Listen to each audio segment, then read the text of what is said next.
Hai semua, saya Cikgu Tang. Hari ini Cikgu akan membincangkan tentang ekonomi Malaysia semester 3. Tajuk bab 3, perdagangan antarabangsa dan imbangan pembayaran. Apakah yang didefinisikan sebagai ekonomi terbuka? Ekonomi terbuka bermaksud ekonomi yang menjalankan perdagangan dengan negara asing serta mengadakan kegiatan ekspor dan import dengan negara lain. Apakah yang didefinisikan sebagai keterbukaan ekonomi? Keterbukaan ekonomi merupakan negara yang mengamalkan globalisasi dunia tanpa sempadan dalam perdagangan antarabangsa. Cara-cara mengukur keterbukaan ekonomi. A. Nisbah ekspor kepada KDNK. Ekspor bahagi KDNK darab 100. Nisbah import kepada KDNK. Import bahagi KDNK darab 100. Nisbah ekspor tambah import kepada KDNK di mana ekspor tambah import bahagi KDNK darab 100. Sekiranya nisbah ekspor, nisbah import dan nisbah ekspor dan import adalah besar, ini bermakna darjah keterbukaan ekonomi adalah tinggi. Implikasi nisbah ekspor kepada KDNK adalah besar, di mana jumlah mata wang asing yang diterima dari luar negara bertambah, imbangan pembayaran negara dapat diperbaiki, bekalan wang dalam ekonomi tempatan bertambah, kadar pertumbuhan ekonomi tempatan meningkat, dan terdedah kepada turun naik ekonomi dunia. Implikasi nisbah import kepada KDNK adalah besar, di mana jumlah mata wang asing yang perlu dibayar kepada negara-negara lain bertambah, ekspor bersih berkurangan, imbangan pembayaran negara diperburuk. Dalam nisbah ekspor dan import, sekiranya jumlah ekspor lebih besar daripada import, ini dapat memperbaiki imbangan pembayaran negara. Sekiranya import lebih besar daripada ekspor, ini akan memburukkan imbangan pembayaran negara.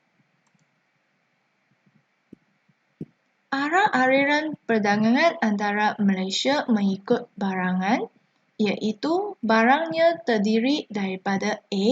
Makanan, minuman dan tembakau. B. Bahan-bahan mentah yang tidak boleh dimakan. C. Bahan api galian, pelincir dan lain-lain. D. Minyak dan lemak binatang dan sayur-sayuran. E. Bahan kimia. G.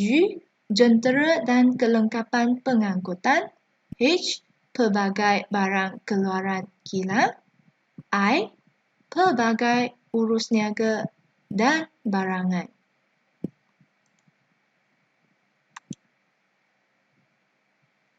Seterusnya, arah aliran perdagangan antarabangsa Malaysia mengikut rakan dagang, antaranya iaitu Kawasan Perdagangan Bebas ASEAN (AFTA), Kesatuan Eropah (EU), Kawasan Perdagangan Bebas Eropah (EFTA), Persatuan Integrasi Latin Amerika (LAIA), Kawasan Perdagangan Bebas Amerika Utara (NAFTA), Persatuan Kerjasama Serantau Asia Selatan (SSARC)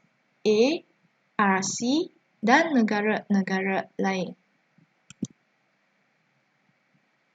Kesan-kesan positif perdagangan antarabangsa terdiri daripada 1. memperluaskan pasaran. Kedua, peningkatan guna tenaga dan kepakaran dalam negara. Ketiga, pertambahan bekalan wang. Keempat, dapat import pengeluaran barang yang tak dihasilkan dalam negara sendiri. Kelima, pemindahan teknologi moden dan teknik pengeluaran. Keenam, menggalakkan pengaliran modal antara negara. Ketujuh, pemindahan buruh antara negara. Dan kelapan, menikmati faedah ekonomi bidangan. Kita lihat secara terperinci. Yang pertama, kesan positifnya iaitu memperluaskan pasaran. Apabila Malaysia mengadakan kegiatan ekspor, pasaran keluaran tempatan dapat diperluas ke negara-negara asing. Seterusnya, menggalakkan pengeluaran secara besar-besaran dalam industri ekspor. Sektor ekspor dapat menikmati ekonomi bidangan di mana ia dapat mengeluarkan barang pada kos purata yang lebih rendah. Hasilnya, kerjasama ekonomi ini meningkatkan pendapatan negara. Kedua, peningkatan guna tenaga dan kepakaran dalam negara. Perluasan pasaran antarabangsa dalam kegiatan ekspor-import menambahkan peluang pekerjaan dan meningkatkan tingkat guna tenaga dalam negeri khususnya. Ini membawa kepada penurunan kadar pengangguran dan menambahkan pendapatan negara. Perpindahan kepakaran dari negara maju meningkatkan pertumbuhan ekonomi negara. Yang ketiga, pertambahan bekalan wang. Kegiatan ekspor menyebabkan pengaliran masuk mata wang asing dan seterusnya menambah bekalan wang dalam negara. Pertambahan ini mengurangkan kadar bunga pinjaman, meningkatkan pelaburan dan keluaran negara. Seterusnya, ini menggalakkan pertumbuhan ekonomi berlaku. Arus globalisasi juga membawa masuk modal pelaburan asing, FDI, Foreign Direct Investment, yang dapat mempercepatkan pertumbuhan ekonomi tempatan. Keempat, kesan positifnya dapat import pengeluaran ataupun barang yang tidak dihasilkan dalam negara sendiri. Malaysia dapat import pengeluaran penting yang tidak ada dalam negara dari negara luar, contohnya seperti besi dan keluli. Sekaligus, ini melancarkan proses pengeluaran dan pertumbuhan ekonomi dalam negara akan berterusan terjamin dengan adanya bekalan input dari negara luar. Kelima, pemindahan teknologi moden dan teknik pengeluaran. Negara kurang maju dapat import teknologi moden dan teknik pengeluaran yang lebih baik dari negara maju. Pemindahan sebegini melalui kegiatan import dapat meningkatkan kecekapan pengeluaran dan seterusnya dapat menggerakkan pembangunan ekonomi dalam negara tersebut. Keenam, menggalakkan pengaliran modal antara negara. Ini menggalakkan pengaliran modal pelaburan langsung asing, FDI, antara negara akan menambahkan FDI dan seterusnya meningkatkan pertumbuhan ekonomi negara-negara berkenaan. Walau bagaimanapun, negara yang mengamalkan ekonomi terbuka menghadapi risiko serangan spekulator dalam pasaran saham. Ketujuh, pemindahan buruh antara negara. Lebihan buruh di sesebuah negara boleh dipindahkan ke negara lain yang kekurangan tenaga buruh. Negara yang mengalami kekurangan buruh mahir pula boleh mengimport dari negara lain yang mempunyai buruh berkenaan. Ke-8. Menikmati faedah ekonomi bidangan. Negara-negara yang boleh melakukan pengkhususan antarabangsa boleh menikmati faedah ekonomi bidangan.